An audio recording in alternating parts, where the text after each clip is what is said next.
The town of Red Hollow feared only one name: Vivian Kane. A woman with a silver revolver, a haunted past, and enough power to make outlaw gangs bow their heads. For 10 years she ruled the West without mercy, building an empire in a land where women were never meant to survive.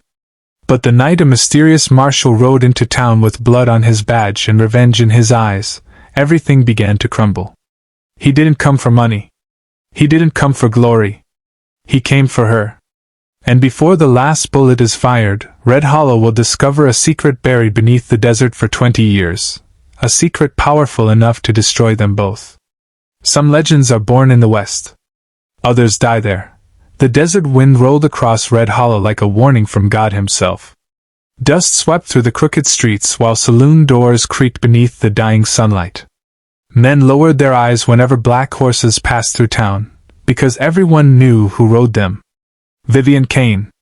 People called her the Iron Widow. Not because she had ever been married, but because every man who tried to control her ended up dead or broken. Ranchers paid her protection money. Outlaws worked under her command. Even corrupt sheriffs stepped aside when she entered town. But power came with loneliness. Every night Vivian sat alone on the balcony of her large wooden mansion overlooking Red Hollow, staring toward the endless desert with whiskey in her hand and memories she could never escape. Nobody knew the truth about her past. Nobody knew she had once been an innocent girl named Annie who dreamed of music and family before violence stole everything. 20 years earlier, her father had been hanged by crooked lawmen after refusing to sell his ranch to railroad investors. Her mother died from grief only months later. At 16, Annie learned the truth about the West. Mercy got people killed. So she buried Annie forever and became Vivian Kane. By 35, she ruled more territory than most cattle barons. But despite all her wealth, she trusted no one except an old doctor named Elias and a young orphan boy named Tommy who cleaned tables inside her casino. Tommy reminded her of herself before the darkness. One evening, Tommy rushed into her office, breathless. "Miss Kane," he whispered, terrified. "There's a marshal in town." Vivian barely looked up. "Then let him drink and leave." Tommy swallowed hard. He already arrested 3 of Mason Crow's men. That caught her attention. Mason Crow was the cruelest outlaw working under Vivian's protection. If a marshal touched his gang, trouble would follow fast. Vivian stood slowly, adjusting the black leather holster on her waist. "What's his name?" "Marshal Gabriel Holt." Silence filled the room. The name meant nothing to Tommy. But Vivian's face lost all color. Gabriel Holt. A ghost from another life. Years ago, before she became the Iron Widow, there had been a young deputy named Gabriel who once promised Annie Kane they would leave the West together. He had been honest, fearless, and foolish enough to believe justice could change the world.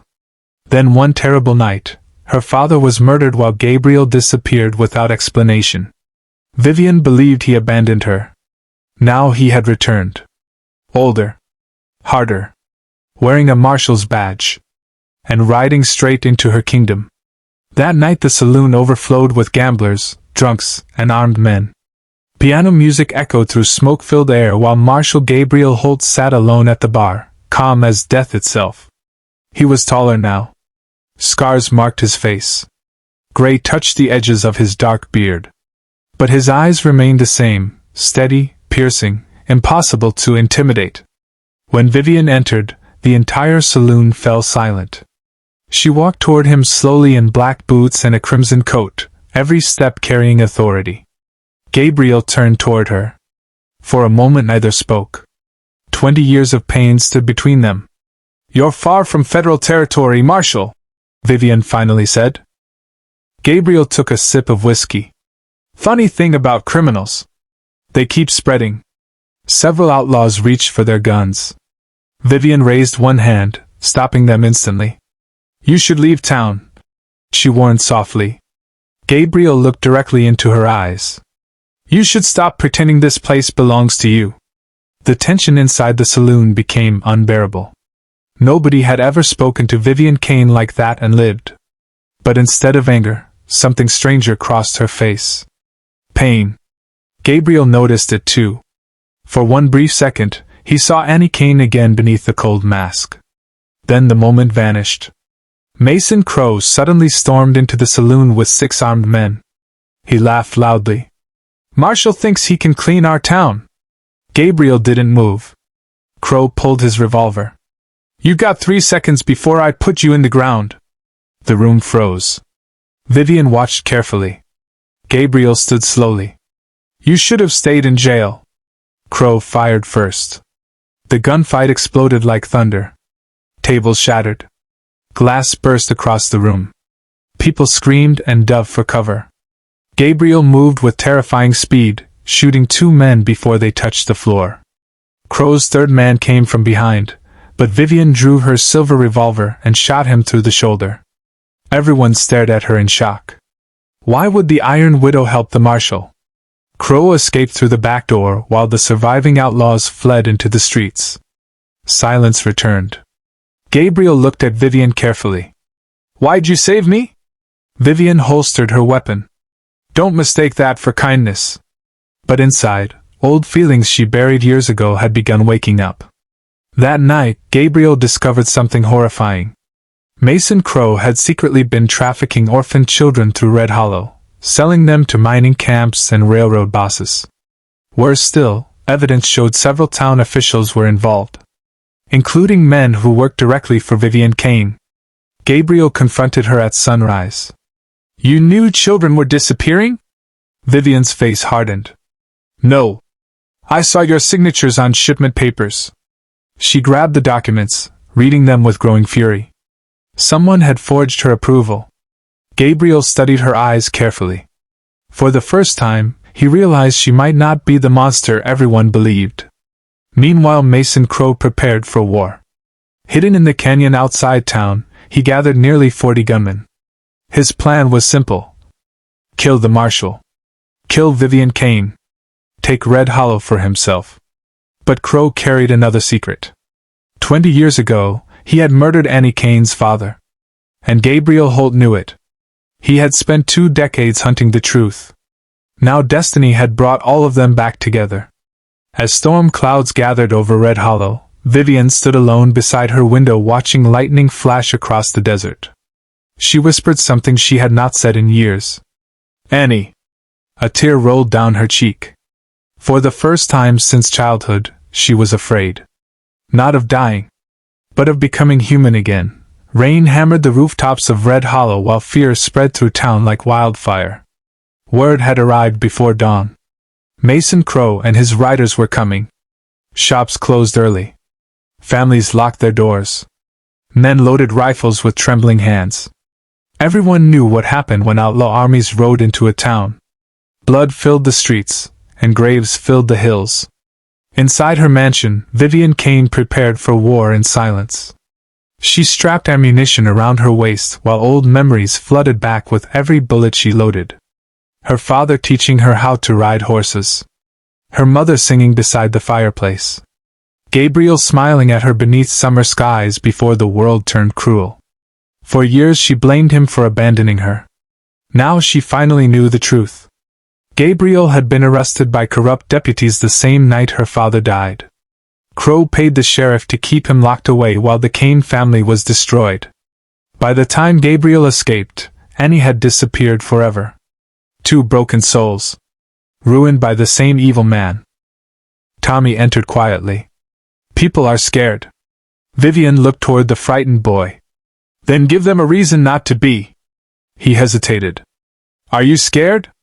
For the first time in years, Vivian answered honestly. "Yes." Meanwhile, Gabriel organized the townspeople near the church. Farmers, bartenders, blacksmiths, ordinary people with little experience holding guns. But fear could make heroes out of desperate men. Gabriel stood before them beneath the storm. "Mason Crow wants this town because he thinks nobody here will fight back," he said firmly. "Today we prove him wrong." An older rancher shook his head. "Crow's got 40 riders." Gabriel loaded his rifle. "Then we make sure 40 riders never leave." The men exchanged nervous looks. Then Vivian Kane arrived on horseback through the rain. Every eye followed her.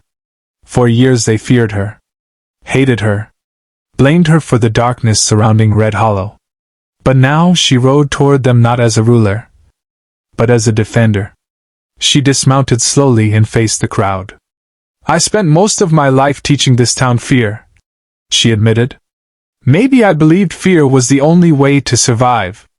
Silence filled the street. "But fear built nothing. It only destroys." Her voice cracked slightly. "And I'm done destroying." One woman stepped forward carefully. "Why should we trust you?" Vivian looked directly at her. "Because I finally remembered who I used to be." The storm grew louder overhead. Then Gabriel handed Vivian a rifle. No words. Just trust. And somehow that meant more than love. Hours later, Crow's gang appeared along the ridge outside town like shadows rising from hell itself. Horses thundered against the earth while lightning flashed behind them.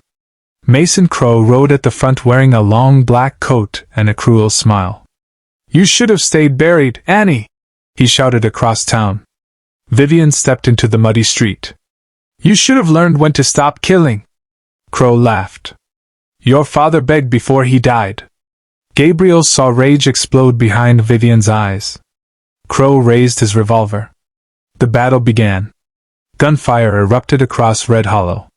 Windows shattered. Horses screamed. Smoke filled the air as townspeople fought beside Gabriel and Vivian against overwhelming numbers. Crow's riders stormed through the streets, but Gabriel's traps turned alleys into death corridors. Explosions ripped apart wagons while hidden riflemen fired from rooftops. Vivian fought like a force of nature. Every shot precise. Every movement fearless. Yet beneath the violence, something had changed. She no longer fought for power. She fought for people. Tommy helped carry ammunition between buildings while Dr. Elias treated wounded civilians inside the church. Even frightened townsfolk found courage they never knew existed. The battle raged for hours beneath thunder and rain. Then tragedy struck. Mason Crow cornered Tommy near the stable and aimed a revolver at the terrified boy. "You got spirit," Crow sneered. "Too bad you chose the wrong side." Before he could fire, Vivian stepped from the smoke. "Take your gun off him." Crow smiled coldly. "Still protecting strays?" Vivian raised her silver revolver. "He's just a child. So were you when I burned your life down." The two enemies stared at each other as rain poured between them. Crow fired suddenly. Vivian shoved Tommy aside just as the bullet tore into her shoulder. Pain exploded through her body, but she stayed standing. Crow laughed and aimed again. Then Gabriel appeared behind him. "Drop it." Crow spun around firing wildly. Gabriel fired once. The bullet struck Crow directly in the chest. The outlaw staggered backward into the mud, shock frozen across his face. Rain washed blood down his coat as he stared toward Vivian one last time. "You were supposed to stay broken." Then he died. Silence slowly spread across Red Hollow. The war was over. But Vivian collapsed moments later from blood loss. Gabriel caught her before she hit the ground. For the first time in 20 years, the Iron Widow looked small, fragile, human. "You can't die now," Gabriel whispered desperately. Vivian managed a weak smile. "Guess the West finally caught me." "No," he said, holding her tighter. "Not this time." Days passed. Red Hollow slowly rebuilt itself from ashes and grief. People who once feared Vivian Kane now spoke her name with respect. Children ran through safer streets. Families reopened stores. Hope returned to the town for the first time in decades. Vivian survived. The bullet narrowly missed her heart. Weeks later, she stood beside Gabriel on a hill overlooking Red Hollow during sunset. The desert glowed gold beneath endless skies. "I kept thinking power would protect me," she said softly. "But all it did was turn me into someone I hated." Gabriel looked at her carefully. "You're not that person anymore." She smiled faintly. Maybe Annie Kane never completely died. Far below them, townspeople laughed in the streets. Life had returned. Gabriel finally asked the question he carried for 20 years. "What happens now?" Vivian stared toward the horizon where the desert met the sky. "No," she whispered. "We build something worth staying for." Together they rode back toward town as the sun disappeared behind the mountains. Not as a marshal and outlaw. Not as enemies. But as two wounded souls who survived the darkness long enough to find the light again. And in the West, that was the rarest victory of all. If today's story touched your heart, please like the video and subscribe to the channel. And remember, even a small act of kindness can change someone's entire life. Red Heart.